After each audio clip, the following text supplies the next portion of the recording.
Hello, everyone. My name is Ray, and I am the host of Survivors and Parents of Murdered Children, the podcast. I'd like to tell you right now I had the opportunity to speak to members of the POMC, the Parents of Murdered Children, a meeting that takes place every other Wednesday, every month. This also serves as a trigger warning if there's listeners out there who are sensitive to murder and the details of it and the emotions. And, folks, this show is recorded live. There's a lot of things that are said and a lot of things that could affect people in any kind of way. So please let this be your warning. And I don't really want to take up too much of your time on this intro other than to welcome you to the Survivors and Parents of Murdered Children, the podcast. So without any further ado, let's get into it. So I would call this one Chapter 12, The Loss, the Loop, and Your Health. And then I wanted tonight's episode, it's not about the statistics or headlines or courtroom outcomes. It's about the aftermath, the part people don't see, the part survivors carry long after the news cameras and are gone and the public stop asking questions and your family stops coming over to have coffee. This is more like a roundtable discussion I want to treat it like, about the life after the murder, about what happens to the people left behind, the families, the friends, the survivors that wake up every single day trying to navigate a world that no longer feels safe, familiar, or whole. And we're also going to talk about who you allow into your inner circle after trauma changes you. After the people who truly understand, about the people who truly understand your pain, the loneliness that comes with most people around you simply can't relate to what homicide does to the human mind and the body. Let's see. And just as we saw here, folks, we lost Art, and his son Noah was murdered, and he got cancer afterward, after his son was murdered in the next year, from my understanding. So we'll also talk about the ripple effects of murder, because homicide doesn't just end one life. It spreads outward for years. It ruins marriages, friendships, parenting, careers, physical health, mental health, and your identity itself. The grief evolves, but it never completely disappears, right? I'll also talk about, what you suffer through after you experience murder, the depression, the isolation, the anxiety, the survivor's guilt, the suicidal ideations. And these aren't easy conversations, but I believe that they are necessary ones. For those of you out there listening who don't attend POMC meetings, I'm here to advocate for the POMC. We cannot officially represent them in any fashion, but I will tell you right now that if you don't seek some sort of therapy and communicating with others that know, I like to say that when I go to a POMC meeting, I don't know really anybody, but I look at everybody and I go, I kind of know you. And I also like to say to myself, well, the ice is already broken. Every time you go to one of these events, you already know. You already know what you're going to talk about, because most of us, we can't have these conversations outside because no one wants to really hear that. So for me personally, these topics are not like theoretical. The last 4 months, I've been deeply affected by a lot of these, and they forced me to confront many of these realities firsthand. So we haven't recorded a show for a few months here. I've gone through some issues where I had myself, and I'm going to say this first so that we can open the door to you folks, Deb and Raquel, who are here. And this started with my son's 5th anniversary, and like you've heard earlier today, I had some mishaps, and I was really, really having a hard time this time, brother, let me tell you. And I, said the wrong thing, had suicidal ideations, came very close to probably losing a lot, if things had gone, putting myself on a hold and things. But I decided to, make a passive suicidal ideation, which is, I've been told that is what it is now, saying that I was going to shoot myself. First I said I was going to go have a burrito and then go shoot myself. I had sent a couple other text messages before, in the couple weeks before that, saying, hey, I don't have the mental acuity right now to have my daughter. Can you please keep her? I thought I was doing the right thing and raising my hand and saying, you know, I need help. I don't let my daughter over here because I don't want her to see me going through this. And that ultimately backfired on me. That ended up to where I have some custody issues and I have some hearings and I have supervised visits. So You're on timeout. I am on timeout. You know, for what I see is trying for what I see is just trying to do the right thing, and like I said, raising my hand and saying I can't do this right now. I need help. So that's one more point is like myself. I find myself evaluating who I've let into my loop at this point because, you know, my kid's mom found that out somehow, and that was something that. Man, that really took out 2 of my tires. Yeah. You know, not just one, but took out 2, and then you can't go anywhere. So, you know, I have the POMC. That's why I advocate for it, because I can talk to Deb, and I can talk to Raquel, and I can talk to Lola, and I can talk to Martha, and I can talk to anybody here. But one of the reasons I didn't reach out during those 4 months is because you also feel like Deb is going through her own pain. And what if 4 or 5 people called you in one day and they talked your ear off for an hour each? There's 5 hours of your day that you didn't get to take care of yourself. You see, so these meetings are necessary at least once a month because you can go, because we all sign NDAs, because you can go and you can say whatever you want to say safely. Right. Because sometimes, most of the time, suicidal ideations are passive suicidal ideations. No one's really going to go eat a burrito and swallow a bullet. That's, you know, but sometimes, like I think I told you, Deb, and you told me, you're like, I want to die once a week. Yeah. I thought that was the funniest thing, but the most realistic thing that I had heard about that the whole time. Yeah. And it made perfect sense to me. And I thought, well, yeah, why isn't that not clear? So I want to also talk about the health issue too, because I went through a health issue and I had, man, right after my kid's anniversary, I slipped right into pneumonia. Then I had it again. And you made a point when we were talking about Art's celebration of life and how he had passed because of cancer. And that we're talking about the ripple effects of murder. Like, here it is. Here's the ripple effect. Yeah. Yeah. And I'm raising my hand too because, man, I've never had these issues before. Only after my son was murdered last year, I had my first bout of pneumonia. Here I am having it again. Yeah. And let me tell you, I felt defeated, like defeated. Right. And it didn't help that I worked every day. I literally worked every day. You know, and that's why I say your mind tells you can do this, but your body's like, dude, we have pneumonia. Right. Can Yeah. you like slow down? Hey, don't listen to the brain up there. Yeah. It's stupid. It's going to take you out. So I wanted to talk to you folks. Like, have you ever experienced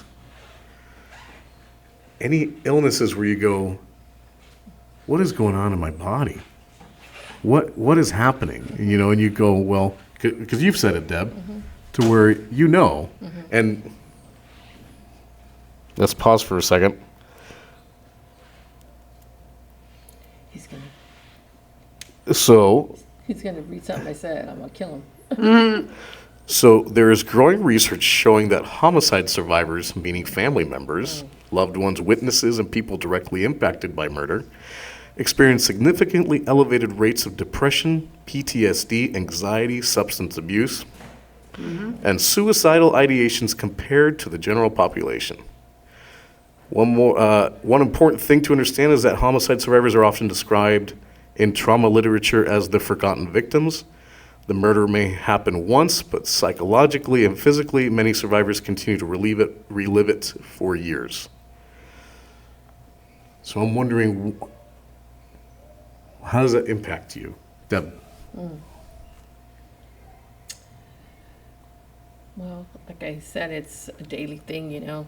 every day, you think about your child every single day. I don't know how many times. But like I was saying, sometimes because it's been so long, I have to look at certain things to remember the voice, the actions, the memories that we had. And I don't want to forget those. But when you start to think about the memories, you also think about what happened, Right. why they were taken away from you. Right. And then you relive that. And Because your memories are like a book. Once you get to the Yeah. end, there's that last page where you go, well, that book's not done, right. Yeah. And when you talk about the health, so I do have some things going on, which I won't discuss, but I can tell you when I went to the doctors and I got on the scale, I was like, what the? Can I get off and get back on again? Like, are you serious? Is this are you sure? Like, wait, So that was a wake-up call for me because I don't see myself what the scale said it was, but I go back to what they talked about stress and how stress turns into sugar and then you can't burn it. And you put off a hormone called cortisol. Right. And before you know it, your body's working against you. Yes, because I told the doctor, I said, I can write down everything that I eat and do that. And it's, nothing is, or I've gained, So, they're going to run some tests on me from the blood that they took. So, I have to consciously make up my mind on, because I'm good at giving advice, but I'm terrible at taking my own and saying, I'm not going to let this kill me too. We all do that, though. Yeah. We give good advice, but do we listen to it? No. No. And it's like Ray said, I do talk to tons of people all the time, but I don't mind it. And in a selfish way, it stops me from thinking about No, mine. I say that all the time. It's selfish for me because if I'm helping someone else, I'm not thinking about my own shit. Right? It- Right. to put it bluntly. Right. Yeah. And I've also found out that just because you have justice doesn't change anything. So, I don't focus on the justice part anymore. I focus on being an advocate in the best way I can for other people, and in love and honor of my son. But what is, especially in California or other states, what defines justice at this point? For me, there is no justice and Right. there is no timeline that's going to ever be enough. It will never, no matter what it is, be enough. But for me, justice is being an advocate for someone that has gone through and living through homicide. Right. It's This is almost the justice we reach, right? Is somehow we all corral ourselves together once a month, and you can speak freely, and that's the justice. right. That's the only justice we get. Is it? I know I can come here and do what I did today, and let it all out, Yeah. and no one's gonna judge me, and no one's gonna trample on me, and no one's gonna go turn me in. No. So it is. It's I think we've all said it. I think we said we wanted to die. I said it, and my brother just one day he just got so upset with me, and he just lashed out, and he said, "I don't ever want you to say that again. I'm tired of hearing you say that." And I looked at him and I said what I said, but I didn't say I was going to take my life. There's a Right. difference, yeah. I said, so, he took it literally, and I just said I wanted to die because that's how you feel. And there's still days where you do, because, we all try to find a purpose, right? Why are we still here? What are we doing? Survivor's guilt, Yes. like I just talked about. Yep. And, when I told you about the book that's Choosing to Survive, someone once said, and you see there's many stories in here, right? A lot of stories. Right? Yep. And one person said, I don't care about anybody's story but my own. That's sad. Right. I thought it was sad Right. because that's not the way I feel. I mean, you have to. No, I can't agree with that statement because every time I talk to someone else, my instant thought is like, man, that last one was bad, but this one was bad enough. And I interchange those phrases because how can you not? How can you not look? How can I not look at anybody who comes to these meetings in their face and not and think I don't care about your family member? No, the reason I'm here is because I do. Is because I know it means something to me, so it's got to mean something to you. It's got to mean something to you, Raquel.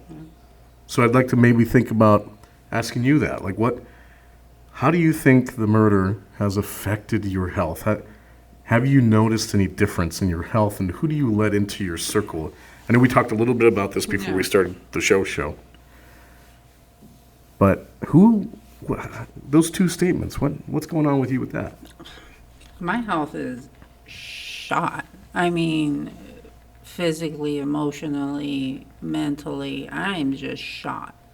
And after,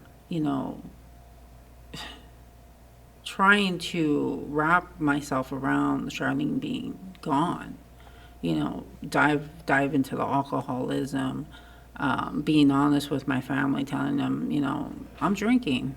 What would you rather have, me being honest with you or hide it? Right. I'm being honest. I don't want to be here. I'm done. F this world, and it was just me talking. And my one person I have that I can just talk all the spew is Sherry. And I have another, which is my oldest niece, Stephanie.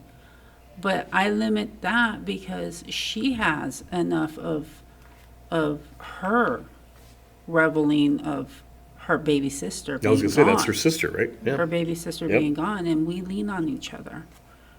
She has bad days. She texts me, calls me, and we lean on each other, and we get it.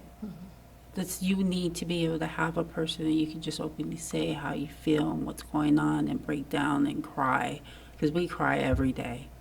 You have those beautiful moments that come into your mind, and you think about it, and you laugh, and then you cry because there's no more.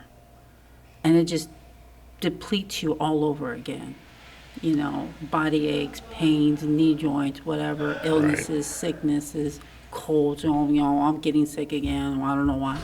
Same thing with my mom. I mean, I'm grateful that my mom's going to be turning 90, but how much more are we going to have with her? And the other day with Mother's Day, she's looking at Charlene's picture, and we celebrated, we had a barbecue and everything, but at the end of it, we're quiet. Right. We're sad because she's not there to say, hey, Grandma. So it's very debilitating. My brother's health is not well. Right. And he's not, I'm not going to say he's on the verge, but it's depleting. Right. These years going by, it's not getting better. He's doing his best. I'm not going to say he's not. He is. But it's a slow decline. And that's what people don't see. It's a very slow decline that happens. It happens with people when they lose family members because of illnesses or just natural causes. Death and grieving, that just pulls you. It just starts breaking you down. I said earlier in the meeting that it's like you're going along this trajectory, and then the murder happens, and you were going straight. And all of a sudden you go, pew! And the G-forces alone, are just a lot. Yeah. They really... And I try not to carry anger, but I'm not going to deny it. I'm angry all the time. Now You like the Incredible Hulk? I've been able to just reserve it, and I control it, even though, of course, other people in the room would say, where's Sherry? Because, yeah, I'm sure she's right. saying She's going to be like rolling her eyes and everything, the hell if you do. Right. But she hears my anger. Right. She sees it. She sees that 360 turn, like all of a sudden, And boom. do you think that you put a lot on her with that, and is it fair to her?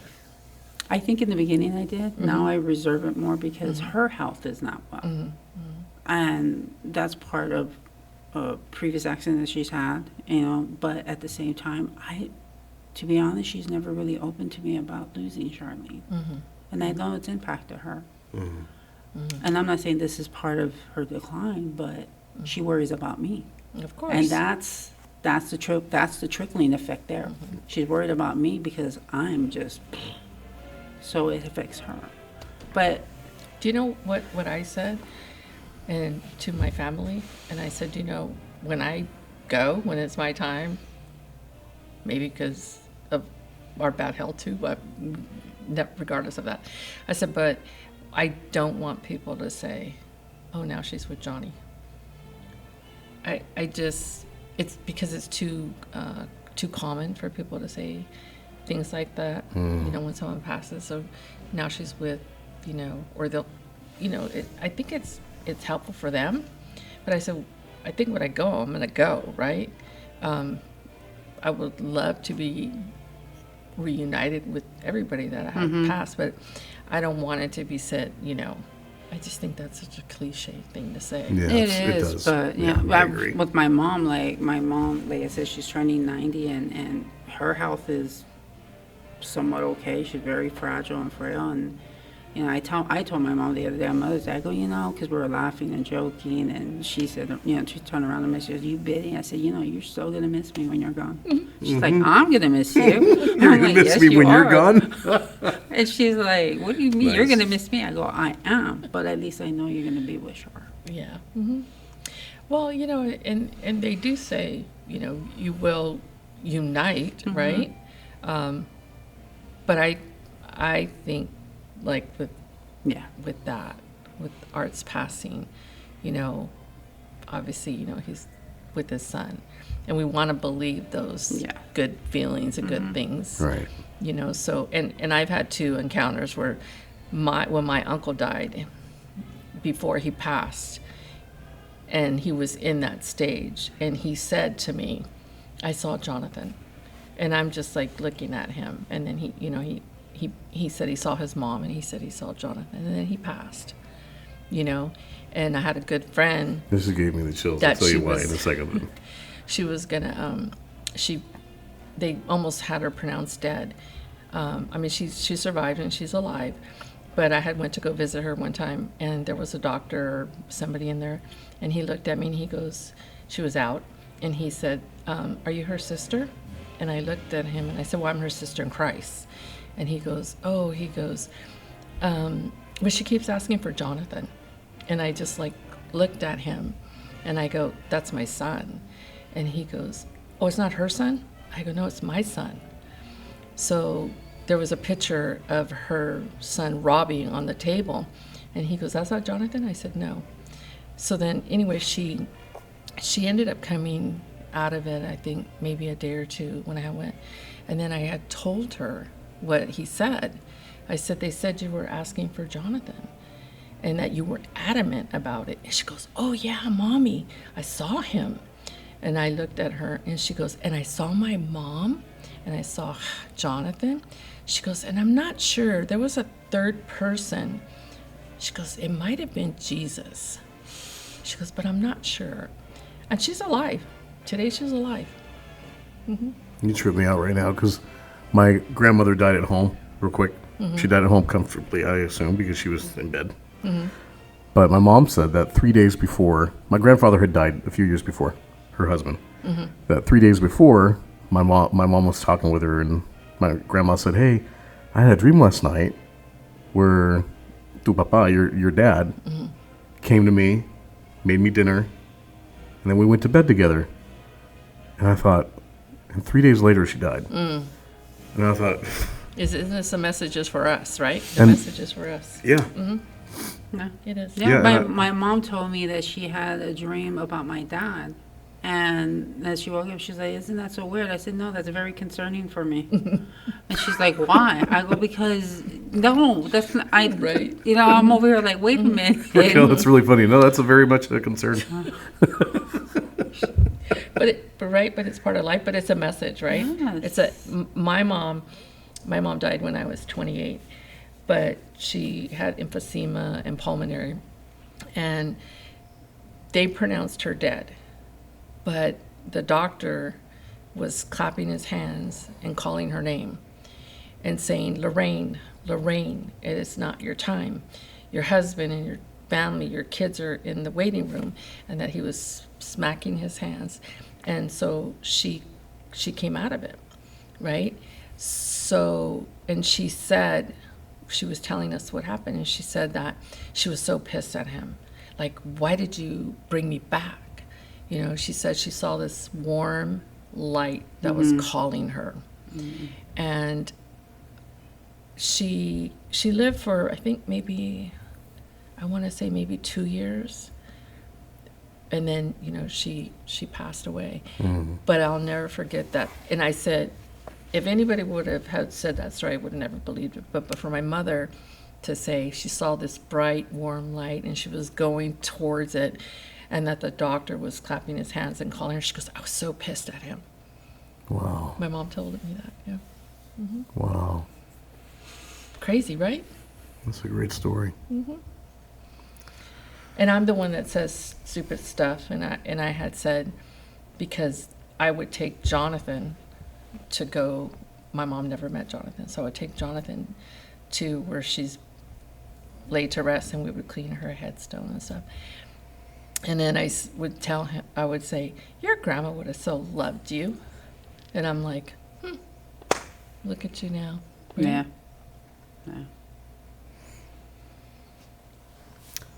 I was just reading over some of the notes that I took about people who have survived murder. And so clinically there are patterns and they're very similar. You become more hypervigilant. You isolate a lot more. You have survivor's guilt. You have sleep disruption, chronic stress, cardiovascular issues, autoimmune flare-ups, depression, suicidal thoughts, distrust of others. Oh, trust is a big thing. Right there. But what about those, a lot of the things that you're on there? Like, I don't have survivor guilt. Wouldn't it depend on the relationship that you have with that person that... I can kind of understand, but when I first learned how my son was murdered, I know I thought, why wasn't it me? I'm older. I've experienced more life. My son was on the track that he was on, and it wasn't great, and he had no chance to nose up. Why wasn't it me? So I can see the survivor's guilt, like, why wasn't it me? You know what I mean? I don't particularly me, I don't see that. I know that Lena had it. But I think her survivor guilt was because he called her and she missed the call. Yeah. And then it happened. So she has the whole what ifs, and because she lived such a different lifestyle than he did, you know, like I said, I would have, if I would have ever gotten a phone call of something like that, I would have thought it would have been not my son. That's one of Charlene's college friends. Charlene had called her that morning, and she didn't pick up either. And that was one of the things she always kept saying. She was like, why didn't I pick up? Why didn't I pick up? I said, you can't do that to yourself. Because you didn't even know what it would have been about. It could have been just, hey, what? But you can't do that. But that's something that Your mind, she always reflects. Like, you know, she called me and I didn't pick up. And I'm like, how can you comfort someone like that? That's something that they have to go through. Yeah. Just like, we all go through that. You know, with the last thing we said or the last thing we didn't say, and why didn't we do this, and why? Or what? And that's the other part of the process. That's part of guilt too. Yes. Even though people don't want to say, oh no, that's not guilt. No, it is, because it's like, why didn't I? Right. If only I did. I had a bad relationship with my son, and some of the last text messages that he sent me were not the best. You know, it was very accusatory, and in some instances he was right. I wasn't the best father that I could have been. So I wrestle with that, because not only is his book closed and unwritten and unfinished, but so is mine. And I heard, God, who said this? I heard them say, they don't just kill your kid, they kill part of your heart. They kill permanently. You will no longer be able to use that part of your heart. It is now And it's like I use the metaphor like the book isn't finished. It's always going to be closed now. And every time you go through it, there's memories. And one time you're going to get that blank page where there's no more memories. And we have a big bug trying to make It's a mosquito. Yeah, but he's a big one, so trying to make an it's appearance. the little ones that bite. But I really wanted to have this conversation openly about the depression and the suicidal ideations, because it's very important, and it's backed by trauma research that suicidal ideation after traumatic loss does not necessarily mean someone wants to die. Often it reflects emotional exhaustion, hopelessness, wanting the pain to stop, nervous system overload, unresolved trauma, feeling disconnected from the life before the homicide. And that's the whole thing, the book. I use the whole book thing. Life is now different. It's markedly different. And we saw it with, the ripple effect with art. He was taken, but at the same time, you saw how they deal with that. They celebrated his life. Most of the time our kids and our loved ones are murdered and there's no celebration. Right. All there is people who don't want to talk about it after the first week. Right. And that's it. And now you're on your own, brother.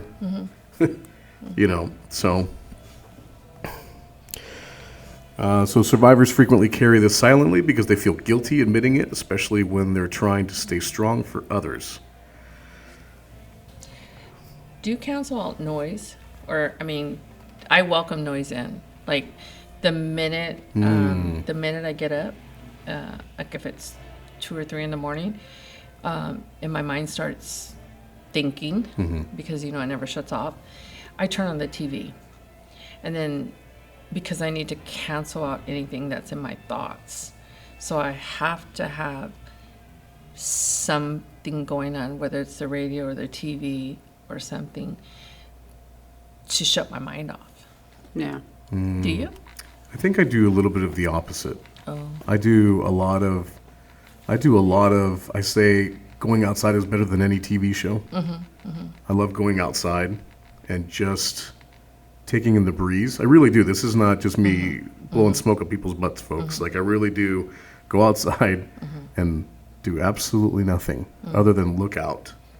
And I find for me it's a very centering thing. And I always say that people only really cry when they're alone. And I've been alone a lot. And let me tell you, those cries, They're good. they're great. And I read somewhere that there's actually stress hormones in your tears when they come out. So I figure, hey man, once a week it might not be that bad to treat that stress or that depression, or have a good cry about positive memories or negative memories too. Because I find myself thinking if the negative stuff, and I start kind of brainstorming, like, what could I have done? And I think that kind of helps me. Like, I jump from the reality, and then I kind of jump into whatever reality I want to make it. And I go, yeah, we did fix our shit. Yeah, my son really, he became a doctor at 32. You know what I mean? You write your own You story. can write your own story. And who's to say it wasn't going to come true? You never know now. Yeah. So now the ideas in your head, that's me taking control of my intrusive thoughts. And taking control of them and not letting them come out and play when they want to. Right. I bring them out and I go, no, here, come here. Yeah. I'm going to show you. Good. I'm going to show you. I'm going to take control. And I think for me, it's the opposite. My wife likes to put the TV on. She doesn't mind having the TV on. I can't stand that shit. Yeah. Turn it off. I want it as dark and cold in the room as it can be. Yeah. So. I was going to tell you, there's this guy, his last name is Hogan. I don't remember, or is that his first name? He sent me, through our website, he sent me an email, and it's more towards men, because men grieve differently than women. Yes, and we do. And they carry it differently. Yes, we do. So he wanted to go to National at the conference and put on a workshop, but I think they already had all their stuff. So right now he's doing a book tour, and he's going to send me a copy of the book, and it's more geared towards men. So I'm hoping that when he's done with his tour, he can come to a meeting. Oh, that would be good. Men do carry it differently. This is comedian John Mulaney. He says that he basically he takes all this depression and stress and he bottles it up inside, and one day he's going to die. And that's how. Yeah. I'm paraphrasing. I got the bit wrong, but right, yeah. but that's really No, kind of yeah. like how guys, you know, And I think that's because you go up to your wife, Right. like myself. You go. If I go up to my wife like a bumbling, crying idiot all the time, she's going to go, "What?" But that's because The heck, you know? that's because society has taught us Right. that, right? From the time they're little boys, you're saying don't cry, Right. you know, and that happens, you know. So we're prone to have that same belief. So when we see a guy crying, it's just like, what a sissy. Right. Right. But it's like, that's so wrong. But when you see the guy, you know, because society tells you look at it like that. Right. I mean, I don't think I ever saw my father cry, ever. I think when I watch movies and I see like a scene where a big burly dude is crying, it gets me because I'm like, that's right. That's right. Yeah. I mean, You feel it, brother. I think me and Weddle have watched a couple of movies, and I've seen like the little Tears. teardrops, you know? I think I've only seen my brother tear. I have not heard him cry. I mean, I know he has, No, I'm sure he's cried I alone. know I'm he sure he's has. cried alone. but I've Yeah. always seen him like welled up with me. I cry. Of course, yeah. His emotions are probably manifesting more in anger. Yeah. Oh, Very much. you know, Yeah. unfortunately, everyone, you know, everyone tells me, well, you know, it's a good day today. I'm like, yeah, it's a good day. You know, I'm just like, yeah. And they're like, God, why are you so bummed out? I go, what do you think? Right. I'm not. Today I'm not playing today. I'm not going to play today. I'm not going to say, oh, yeah, everything's over. It's not. Yeah. Yeah. Yeah. I think, but not to take away what you're going through and your timeline, you know, because everybody's different. So I'm going to be going on 19 years. So with me. And I've seen you, Deb. You can go back to day one so quick. Oh, yeah, of course. But at work, you know, because at first, when I first went back to work, of course, I was, you know, I was like, don't talk to me, don't look at me, don't do anything. And I had to work myself through all of it and not take it out on them because they didn't do anything, you know. So now I don't say, I'm great, I'm fantastic, because I have somebody that says that all the time. I'm like, you're so full of shit, you know. But so, you Deb's know, like, I see right through you. right, yeah. So, I mean, now, you know, when the guys say, hey, Mama D, good morning, how are you? And I go, I'm good, how are you? You know, or I found certain ways Yeah. to turn around, and they'll like, hey, Mama D, good morning, how you doing? And I go, I'm okay, thank you for asking. And that's it. Yeah. I don't go into details, right? I stopped asking people how they, like I would go to these events Yeah, you and I can. was stupidly, and I thought, man, I'm saying something really stupid if you ask me. I'm asking you how you are. Shut up. Right. You know how they are. Right, Shut up. right. Don't- Yeah. Don't break the ice with that one. Choose another line, Right. you know. I So just- I'm very mindful of that. When I meet folks, I don't ask them, how are you? I say, how you holding up? Yeah, I shake their hand and I Yeah. say, nice to meet you, you know. And then we carry on from there. But it's like a mental block now. Don't ever ask them how they are. You know how they are, Yeah. you know. Oh, I love it when I meet somebody at my job that I've been there 21 years, and somehow or another somebody will say something, right, about what I do. Right. And usually I forget, like I always wear a pin, and then I'll walk into work, and then my assistant will say, oh, you had a POMC thing, huh? And I go, yeah. You know, because I'm like, I went to a doctor's appointment, or I had to go do this. So now I just say, I had to go help a friend. Right. So it doesn't open up any doors or anything. But so I heard somebody That's ask, very superhero-y. Like, Yeah. I had to go help a friend. yeah, I don't say what friend or why. So he'll say, oh yeah, you. So then I heard somebody saying, what's a POMC? And I go, oh God, here we go. Yeah. So I just turned away. you Hang know, on, buckle up. Right. And then I hear a gasp. What? Shit. I didn't know. Well, now you know. Right. I'm like, well, it's not like if I tattoo it on me and say, by Right. the way, my son was murdered. Yeah, it's not like you're wearing a Mafia Yeah. Dakota ring. You're like, Yeah. It's this not- is where I belong. Right. Yeah. It's not contagious, you know? So, but yeah. Yeah. So real quick, let's touch on what you sent me in a text message about in California. They're reforming, resentencing, Yeah. LWOP, which for you guys and out of the States, it's And, you life know, we without can- possibility right. of parole. But And now we- they're going to resentence these folks. My son's murderer Yeah, that's got what you LWOP. said. That's what you said. My Yeah. immediate reaction was like, you What gotta the- be effing kidding Right? me. Can we say that? What the fuck? What the fuck? Okay. You gotta be fucking kidding me. So now, Who makes these laws? that's why, so That's my question. Like, Right. who approves this crap? who thinks but of like I this? said, okay, so we sit on this side of the table, right? And then you always have the other side, right? Right. So, but I think somewhere in between that kind of making their decisions, they need to have the families that are there to help them make the decision. Like, okay, But Deb, that doesn't work. These politicians don't want the details of your murder or my Well, son's not murder. only that, but they, they don't don't wanna hear want it. they don't want But our they- emotion. but they there want to save a either. life. Theirs, the murders. Right. That's what I'm saying. They don't want to hear the emotion. They don't want to hear our understanding. It's like, wait a minute, they took the life. Yes, they're still alive. Pay the price. Right. You made that decision. You don't want to hear the back history of what happened or why. Of They don't our want to hear person, the details. They don't want to But hear yeah, the you're going to details. hear everything about them. They don't want to see what the police officers see when they first get on scene Yeah. and see, Once like they're- the Tennessee inmate who was going up for lethal injection, Mm-hmm. and they were saying, "Oh, we're just concerned that he's going to suffer pain." And I thought he murdered a 9-year-old. Yeah, and that's my thing. It's like, okay, we can't bring up anything of our loved one, okay? Why do we have to hear about their trauma? Right. Right. You've been convicted. Now let's talk about this. You killed someone, you pay this price. That's it.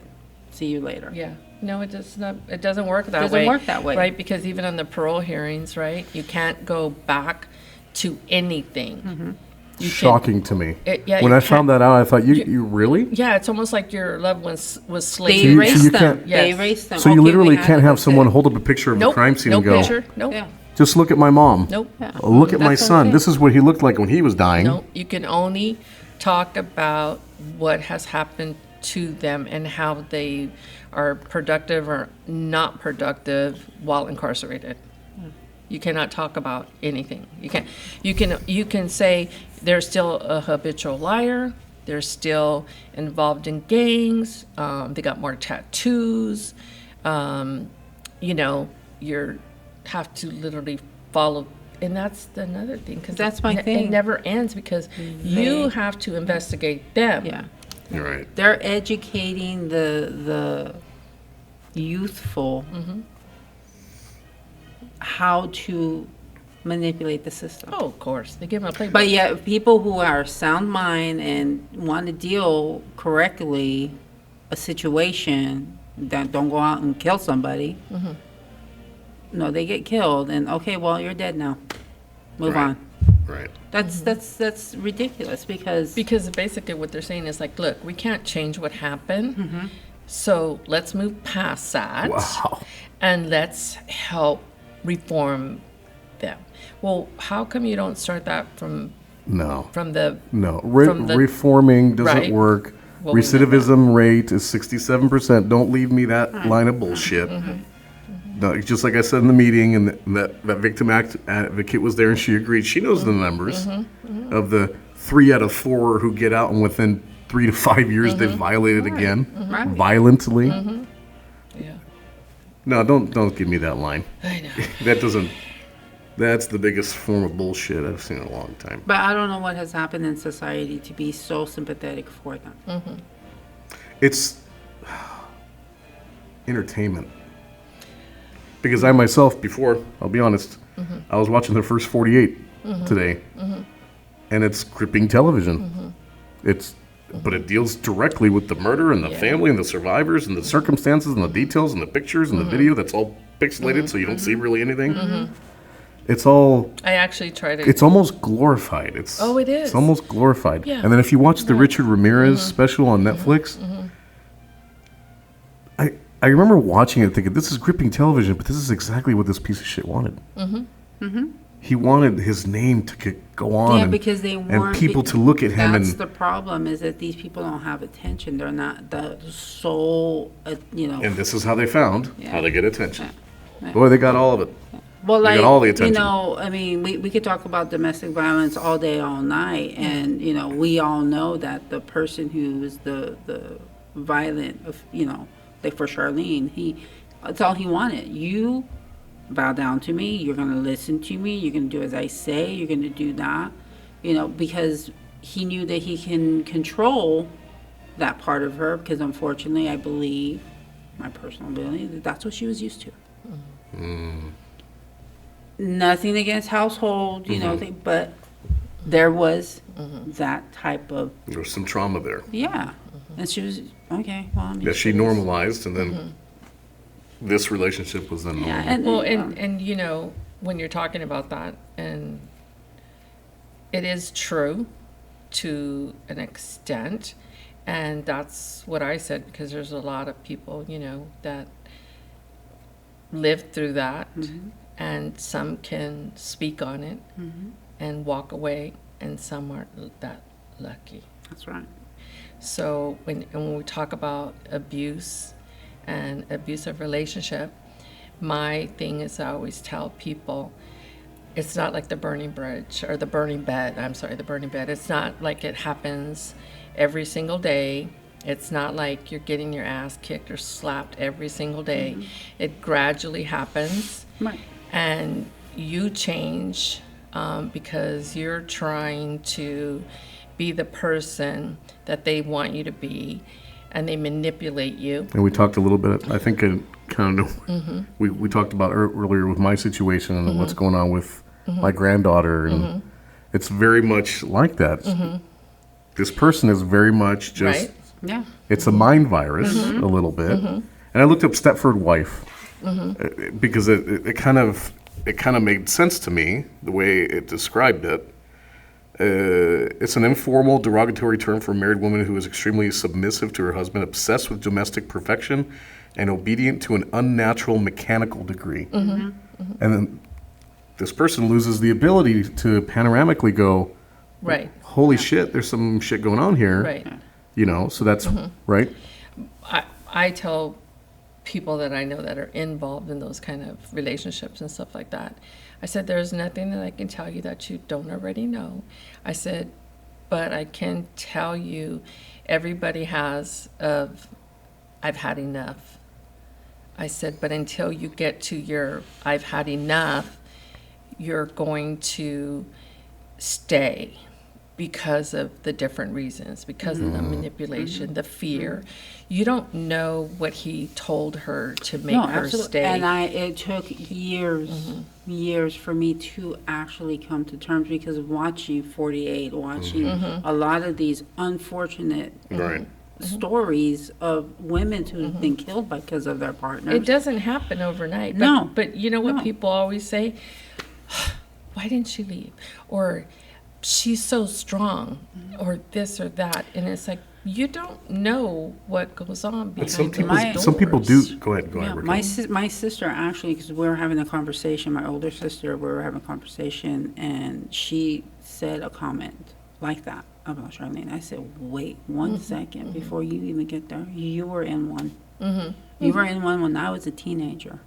And I you're lucky did you not got out. come over. I didn't come over because of the way your boyfriend was with me, trying to be with me. And I told you, I'm not coming here until he leaves. You know, I'm not going to put myself in that situation.